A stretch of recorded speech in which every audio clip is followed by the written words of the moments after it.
Saquon Barkley, man, is unlikely to actually break Eric Dickerson's single-season rushing record against the New York Giants on Sunday. Head coach Nick Sirianni said this during an Eagles press conference. Do you have an actual video, Bailey? Or okay, there's a quote here. Basically saying Saquon Barkley will probably be someone that rests. So the Eagles are going to be resting a lot of their starters and media. One of the press conference people asked him, like, hey, is Saquon going to be one of the people? And he said, yeah, he'll probably be one of the guys who rest. So, JB, what's your overall opinion on this? Do you think this is the right decision, kind of focusing more on the playoffs and their long-term goals, or should Saquon, kind of be quote-unquote selfish per se in this moment and try to make history? I think it just personally, I think it talks about this kid's character, man.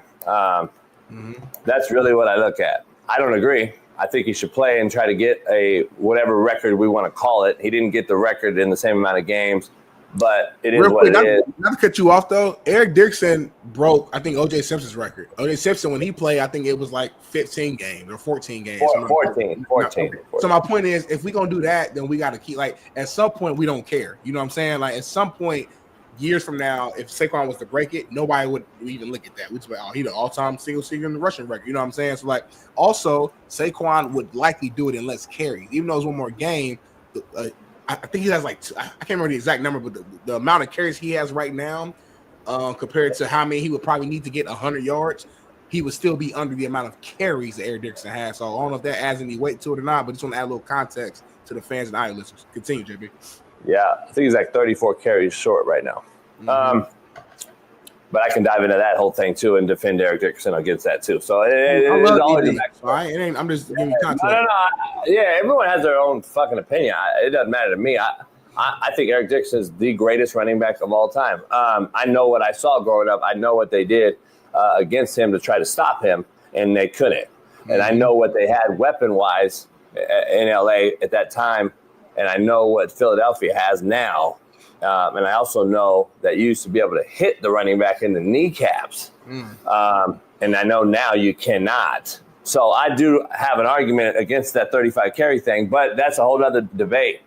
I think he's selfless and shows a great amount of character for the simple fact that he's playing the Giants. His former team that let him go, that he said, I would love to be a Giant my whole life. You could easily give them a shit sandwich and walk away into the sunset and get 101 yards. There's no doubt about it. And it would be a great, great story for everybody out there.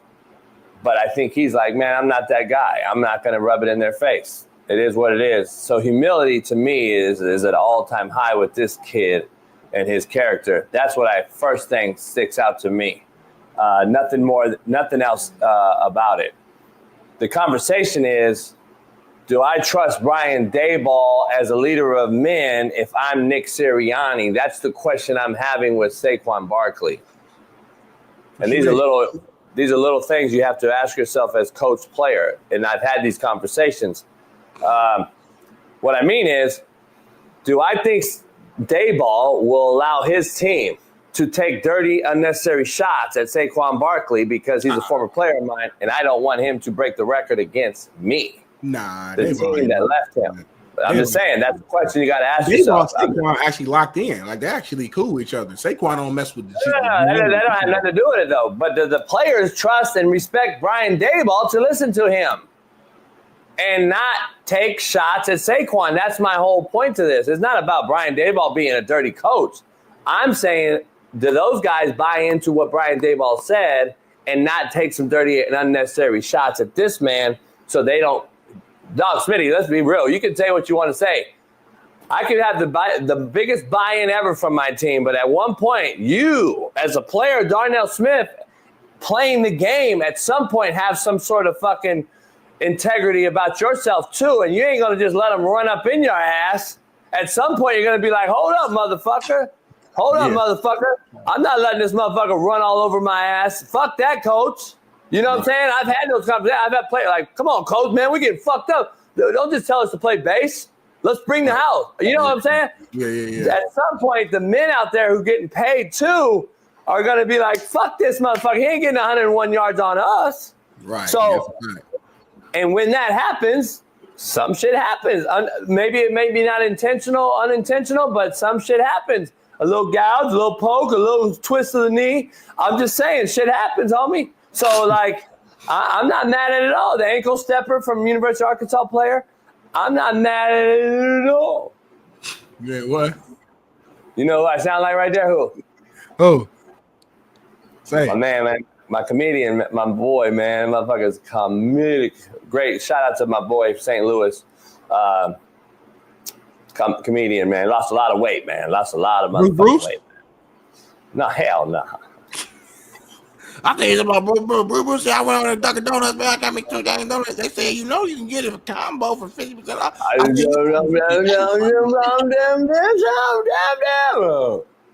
That's Lavelle Crawford, homie. Lavelle Crawford. That's who I'm actually talking about. I meant to say Lavelle Crawford. Lavelle Crawford. Funny. His head small as his body huge. That motherfucker talking like that. He's lost like 300 pounds or something. Yeah, and he's still 300. That's crazy. What? He's lost 300. He's still 300. Shout out to him though. Anyways, shout out to Saquon. White people shit, JB. I would have went after the record, Smitty. Personally, I would have went after the record. What'd you say? Yeah, listen, I wouldn't have won it. We got bigger goals. Trying to win the Super Bowl. That's the bigger shit challenge you can rub a new. Super Bowl ain't guaranteed. Win a Super Bowl MVP and ball out. Because if you go out here, you get hurt. I know you say don't think Super about Bowl ain't guaranteed, homie. If you go out here, try to break a record and get hurt, and you break a leg instead. Now you fuck that. You get hurt walking the doggy, homie. I hate that take, man. I hate that. I hate the narrative of this injury shit. Play the game. Play the game, homie. Go ahead and rest. No. I didn't even say I hate your take. I said I hate the take. The take is the number one take by America is injury. Yep. He's going to get injured. He's going to be injured. Stop, man. Then don't play, homie. You will get injured walking your motherfucking doggy. Yeah, Stop with the whole injury thing, homie. I'm saying that phrase. You know what lasts forever? You know what lasts forever? To your point earlier, you can't say out of the right side of your mouth that in 10 years nobody's going to care. He's going to have the record. And then out your left side of your mouth, today you're going to say, oh, well, an injury is going to, we have bigger fish to fry. In 10 years from now, to your point, he'll be the record holder. In 10 years, to your point also, he'll regret for the rest of his life he didn't go after the record, especially when the Eagles lose in the first fucking round. So when the Eagles lose in the first round, what is this season really mean? He didn't get the MVP. It's going to go to Lamar or Josh Allen. Josh Allen. And white people say, you just keep saying it until it's going to go to a quarterback. So he ain't going to be the MVP, Smitty. He'll get the bullshit Offensive Player of the Year award. They're going to lose in the playoffs. They're going to lose in the playoffs, not win a Super Bowl. I'm just saying hypothetical. And you didn't go after the record. To me, go after the record, homie. This ain't an every year occurrence. You get older at running back. You take a pounding. The league, the running back's the shortest lived position in football. You're not going to be here next year chasing the record again, Saquon. This ain't never going to happen again. Odds are never happen again. So I just don't see you letting this pass by. Personally, if I'm Nick Sirianni, if this is the real question you ask me, son, you need to chase the record. And if Cam Ward can play a half to break a record, why the fuck can't Saquon Barkley? Shit.